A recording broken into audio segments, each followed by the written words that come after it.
కడప జిల్లాలో రాజకీయం ఎప్పుడూ హాట్ గానే ఉంటుంది. ఎందుకంటే ప్రతిపక్ష నేత జిల్లా కావడంతో పాటు రాజకీయంగా ఫ్యాక్షన్ గొడవలు ఉన్న ప్రాంతాలు కావడం కూడా మరో కారణం. ఏ నాయకుడు ఏ పార్టీలో ఉంటాడో ప్రస్తుత పరిస్థితుల్లో అంచనా వేయడం చాలా కష్టంగా మారింది. టికెట్ దొరికితే పార్టీ అభ్యర్థిగా లేదంటే ఇండిపెండెంట్ గా పోటీకి చేయడానికి రెడీ అవుతున్నారు.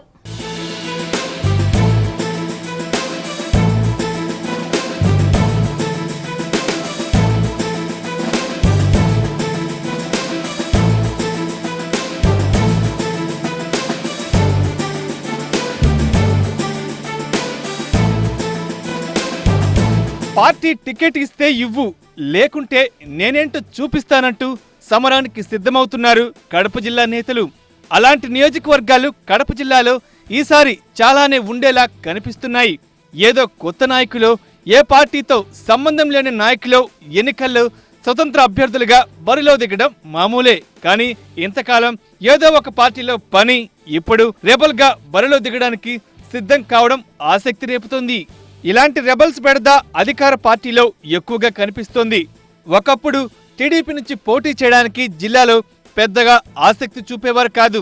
రెండు పార్టీలు ఉండడంతో పోటీ చేసే నాయకులు కూడా పార్టీకి, ప్రాంతానికి ఒకరే ఉండేవారు. కానీ వైసీపీ రావడంతో చాలా మంది కొత్త నాయకులు తెరపైకి వచ్చారు. దీంతో పాత నాయకులకు స్థానం దొరకడం కష్టంగా మారింది.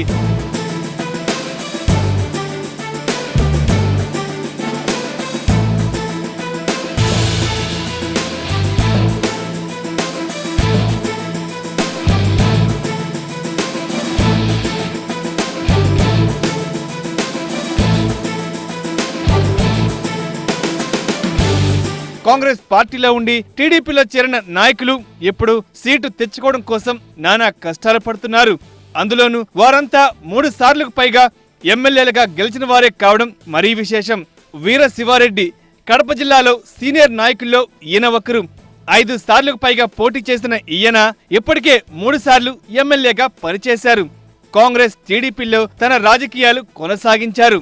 అప్పటికే కమలాపురం నియోజకవర్గంలో టీడీపీ నుంచి పుత్తా నరసింహారెడ్డి ఉండడంతో వీరిద్దరి మధ్య పోటీ నెలకొంది. అయితే గత ఎన్నికల్లో పుత్తాకే సీటు ఇచ్చినప్పటికీ వీరశివారెడ్డి సైలెంట్ గానే ఉన్నారు. ఈసారి అయినా తనకు సీటు వస్తుందని ఆశలు పెట్టుకున్నారు. అయితే మరోసారి పుత్తాకే సీటు కన్ఫర్మ్ చేయడంతో వీరశివారెడ్డి తాడో పేడో తేల్చుకోవడం కోసం సిద్ధమవుతున్నారు.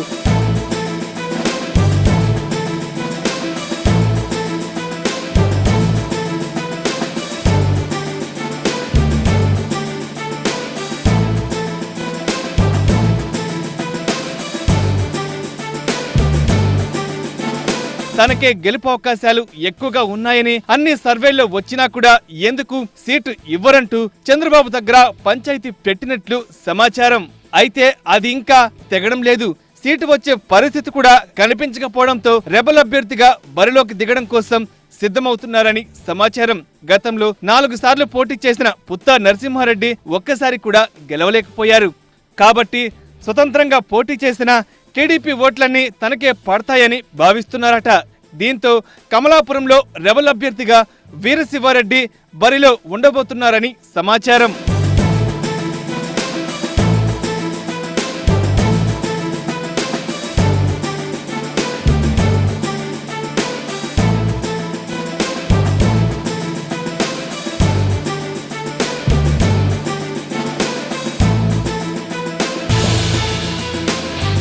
ఇక తరువాత మైదుకూరు నియోజకవర్గం. ఇక్కడ చాలా కాలం నుంచి ప్రాతినిధ్యం వహించిన డిఎల్ రవీంద్రారెడ్డి కాంగ్రెస్ లో చక్రం తిప్పారు. ఈసారి ఎన్నికల నాటికి ఏదో ఒక పార్టీలో చేరి టికెట్ తీసుకోవాలనుకున్న ఆయన ఆశలు అడియాసలయ్యాయి.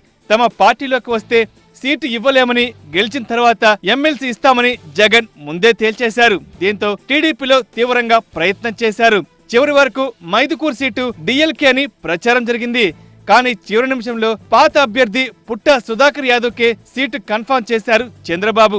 దీంతో డైలమాల పడ్డ డిఎల్ రవీంద్రారెడ్డి దాని నుంచి తేరుకుని స్వతంత్ర అభ్యర్థిగా బరిలో దిగడానికి సిద్ధంగా ఉన్నారట. ఇక మరో నేత ప్రొద్దుటూరు మాజీ ఎమ్మెల్యే వరదరాజులరెడ్డి. కాంగ్రెస్ పార్టీలో సీనియర్ లీడర్ గా ఉన్న వరదరాజులరెడ్డి గత ఎన్నికలకు ముందు టీడీపీలో చేరి ప్రొద్దుటూరు నుంచి పోటీ చేసి ఓడిపోయారు. ఈసారి కూడా తనకే సీట్ ఇవ్వాలని కోరుతున్నారు.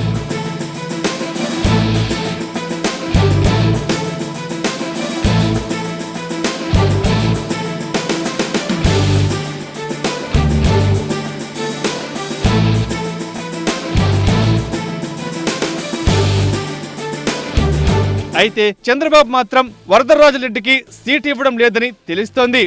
దీంతో ఆయన కూడా చివరి వరకు చూసి ఏ మార్గం లేకపోతే స్వతంత్ర అభ్యర్థిగా బరిలో దిగుతారని ప్రచారం నడుస్తోంది. ఇక జిల్లాలో మరో రెబెల్ అభ్యర్థిగా విజయజ్యోతి బరిలో దిగే అవకాశాలు కనిపిస్తున్నాయి. బద్వేల్ నియోజకవర్గం నుంచి గత ఎన్నికల్లో పోటీ చేసిన విజయజ్యోతి ఓడిపోయారు. అయినా కూడా పార్టీలో చురుగ్గా పనిచేసి మంచి పేరు తెచ్చుకున్నారు. ఈసారి సీటు ఇస్తే తాను ఖచ్చితంగా గెలిపించుకొని వస్తానని చెప్పినా కూడా చంద్రబాబు మాత్రం మాజీ ఎమ్మెల్యే విజయం చెప్పిన వారికే సీటు కన్ఫర్మ్ చేసినట్లు తెలుస్తోంది. దీంతో కార్యకర్తలతో సమావేశమైన విజయజ్యోతి వారందరి అభిప్రాయం తీసుకున్న తర్వాత పార్టీ టికెట్ ఇవ్వకపోతే స్వతంత్ర అభ్యర్థిగా అయినా బరిలో దిగాలని చూస్తున్నారట. ఇప్పటి వరకైతే వీరంతా స్వతంత్ర అభ్యర్థులుగా బరిలో దిగే అవకాశాలున్నాయి. ఇక చూడాలి మరి ఎన్నికల నాటికి ఇంకా ఎలాంటి మార్పులు వస్తాయో.